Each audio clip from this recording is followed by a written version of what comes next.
Hey everyone, welcome to Spinnaker Healthcare Solutions YouTube channel, where our goal is to help program coordinators better utilize, understand, and analyze their data. I'm Dale Strong, and today's video will be plotting patient process times with a scatter plot.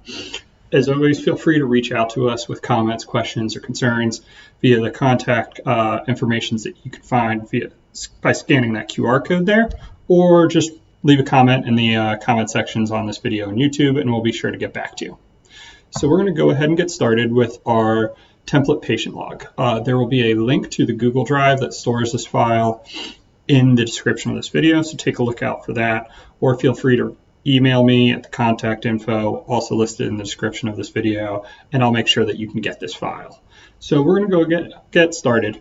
So this looks pretty familiar. Our template log is designed to kind of look how most different stroke programs or other health programs would use and kind of capture their data from a process standpoint. So as you can see here, we kind of have a patient identifier, something along the lines of when it happened, how they arrived, and the different process metrics. So, a lot of transitioning from a data set to data visualization involves using graphs. So today we're going to go ahead and look at how you can visualize a process metric in particular for each patient using a scatter plot. So we're going to go ahead and we are going to use our door to IV thrombolytic time as the metric we're going to look at today. But the same process applies to any of these columns or any column that you collect that you don't have here. So what we're going to do is we're going to select our data of interest. So we're going to start with H9, which has our header. And then we're going to go down and select all 50 rows of this data, 49 rows with the header. So we go up to the Insert tab up here, and then in the ribbon you'll see some icons for charts.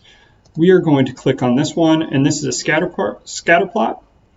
So we're going to hit the button there, and it has generated a scatter plot. By including the door to IV thrombolytic time header, it automatically fills that in as your title, so it's a nice kind of trick to make sure that your graph just looks cleaner. I always like to make sure that you have a title. And then it's also good to add axis titles, but we'll get there. So as you can see here, what happened is it took every patient, starting with our first one, 145, and it's plotting this on the y-axis. So it's a really good way to visualize all your process metric times that you want to look at. So Excel automatically will format some of this stuff for us.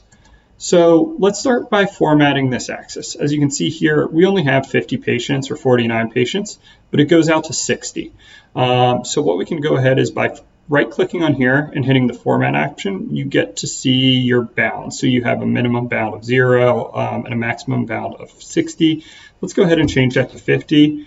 And then you can just either click outside or hit, hit enter, and it readjusts. And now it just kind of, our graph fits better within that confines.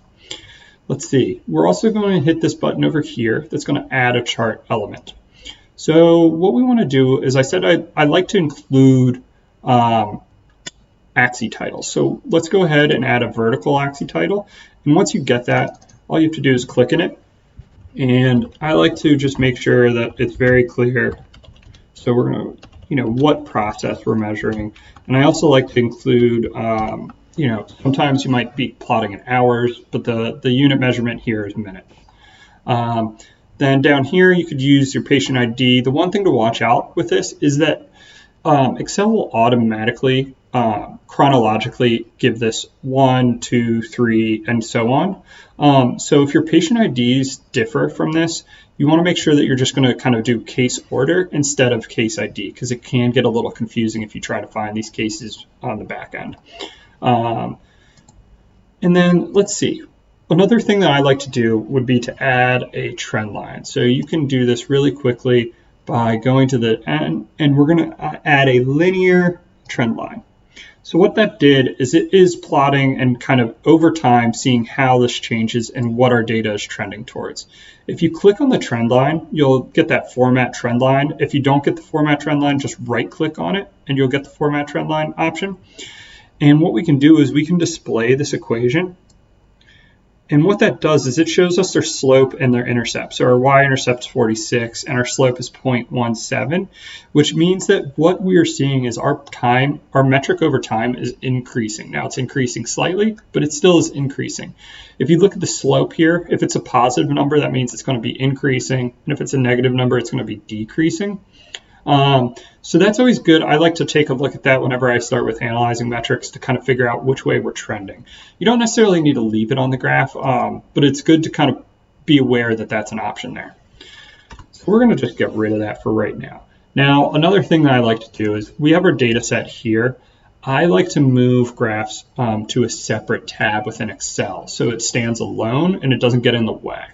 So what you can do is if you right-click on this graph, you can move the chart. So we're going to hit Move Chart, and we are going to make it a new sheet. And we can do door to thrombolytic time scatter. That's too long. But we can just do door to thrombolytic time. And what happens there is it has moved it over to a separate tab, which I think is much cleaner looking, and it stays away from your data. It looks like we kind of messed this up a little bit, so we're going to just center that.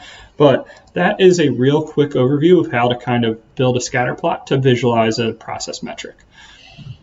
So we are going to go ahead and get closed out with that. Once again, feel free to reach out with us with any questions, comments, or concerns about how this video went, or if you have ideas for future videos, please feel free to reach out to us. Thanks.